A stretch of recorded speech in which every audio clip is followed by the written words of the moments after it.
we're very lucky in the community that we're in for this region, that we've got people that share our values. Because we're around the nation's capital, people are activists. They don't sit on their hands. You guys do petitions, you lobby us, you push your governments to do great things. And we're very fortunate of that. I'm fortunate to have in D.C., our mayor. One of the things I love about our mayor is that she hates rats and she hates trash. And as Julie Lawson can attest, that makes our job a little bit easier when she's constantly saying, what are you doing about the trash? And how come we have so many rats? And so that really encourages us when we do come up with some bills or some ideas that sometimes businesses aren't comfortable about. And I think the other thing that helps immensely is you heard from Andy and Dan. We are very lucky to have the Farmers Group. We're lucky to have Busboys and Poets. And these are the most entrepreneurial, smart problem solvers you can have in business because their margins are so small, but they continually want to provide what we as their customers want. And they want to reflect the values of their customers. And that was a great panel. And I am always amazed by the things that they think about. And so our Last Straw campaign, we've been talking about what to do about straws at our agency for a while. And what our initiative will be, and the first thing we decided is when we saw that the restaurants got together and did our Last Straw campaign, that we would take our resources, join them, and help promote it, and that we would do communications planning, we would take the government resources. Now, eventually, we're going to regulate straws. But first, we wanted to start off with embracing what the business community had done and showed that we support them. So, in this region, you've heard a lot about the things that we're doing. In D.C., of course, we have the bag fee, and we've seen a 65 to 70% reduction in the amount of bags that we're pulling out of our rivers. We've seen between the same amount with, depending on whether it's grocery stores or other stores, their reduction in the amount of bags. We've got about a 78, 72 in there type of compliance with the stores throughout D.C. when we go out and check and see if they're charging a nickel for their bags. So it's funny when they don't charge me a nickel. Being the author of that, the nickel thing, I have to have a conversation with them. And also in my job, which was a lot more fun in some ways than the council, I get a badge. So if ever I need to, I bring my badge and say, you should have charged me a nickel. So, once moms didn't charge me a nickel. They were devastated. They were so embarrassed. They said, no, just take it. No, you don't understand. I can't. And so then there's the styrofoam ban. We've got about an 88% compliance rate of that. We've got a coal tar ban. And, of course, businesses or industry is very smart of how can they change it just enough, the chemical formula, to where that it'll do the same thing, cause the same problem in our waterways, but we didn't capture it in our loss. We're revisiting, and we'll come up with a new, improved coal tar ban. We also have something called dump busters. I did not name it. I don't like the name, but we have something called dump busters where we said, let's pick the 10 areas where people just dump their trash, that goes into the Anacostia River. And we have a partnership with Department of Public Works, with MPD. And what we did was we paid for the cameras. We put a sign up that says it's illegal to dump here. Bad things are going to happen to you if you do it. Don't do it. And we put a camera, sometimes two cameras, one by the sign and one behind. And sure enough, we've had 40 arrests, and it's a serious offense when you get caught. I think we've had about 39 convictions. It's pretty clear on camera. We've had someone walk up to the sign with their truck full of trash, read the sign with the camera there, get back in their truck, and dump all their stuff right there. I mean, there's not much argument that they did not have notice that you're not supposed to do that. One of the things that's been fun, when I was on the council, I passed the bag bill, and now at the Department of Energy and Environment, I get to spend the money.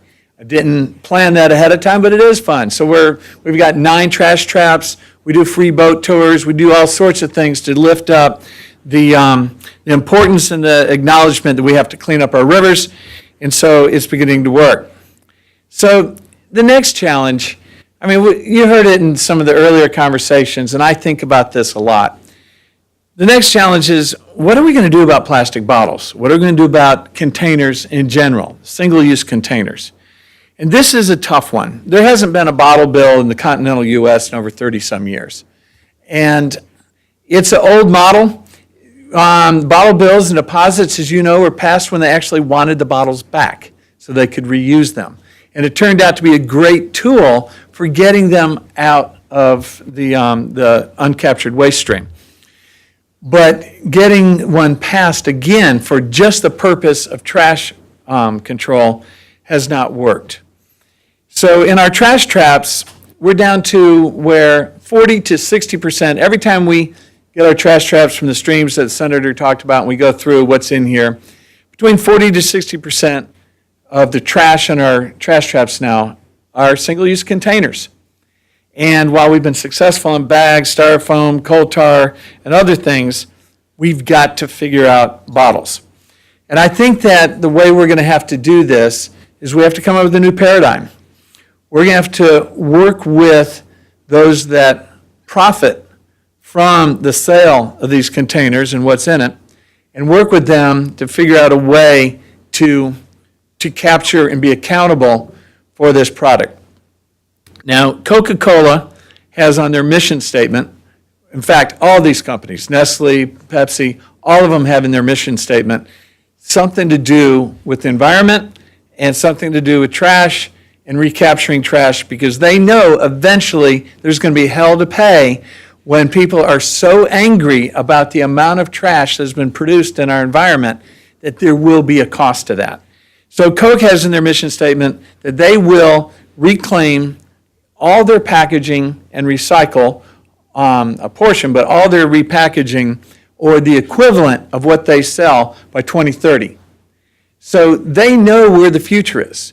And the question is, how can we work with the corporations to craft something that they will support with us, because they are very good at beating us.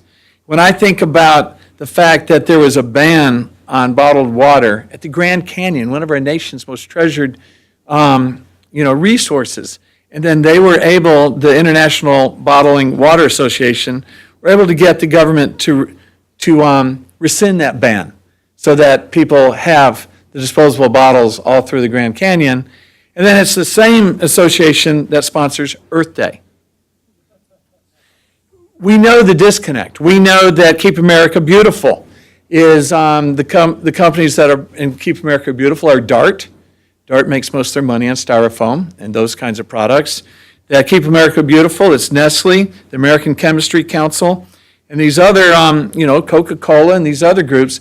We're going to have to figure out together how to be accountable together for the amount of trash that's being produced. And so I've been in contact with the sustainability director at Coca-Cola and trying to figure out where our common ground is and how can we do this in a way that isn't just a new tax, not just a new fee. It really tries to acknowledge that we all have to be accountable, and it's not just us. We pay about $16 million a year just to empty out our, to do street sweeping and empty out our public trash bins around the city. There's an expense to all of us. There's an expense to all of us to have these trash traps. We've been able to address these other products, but we're going to have to get smart. We're going to have to bring, again, the corporations together with us. I think they know that we're heading in that direction. And together with the people in this room, let's solve that together. Now, I also want to acknowledge the STAR team that have been selected to work at the best Department of Energy and Environment in the whole world. Will my team just raise their hands and say, and I want to say thank you for being here. You guys are the best. And again, thank you to the Alice Ferguson Foundation for cheering us on, supporting us, bringing us together, seeing that there's regional cooperation together, and helping us work together to really implement best practices. Thank you very much.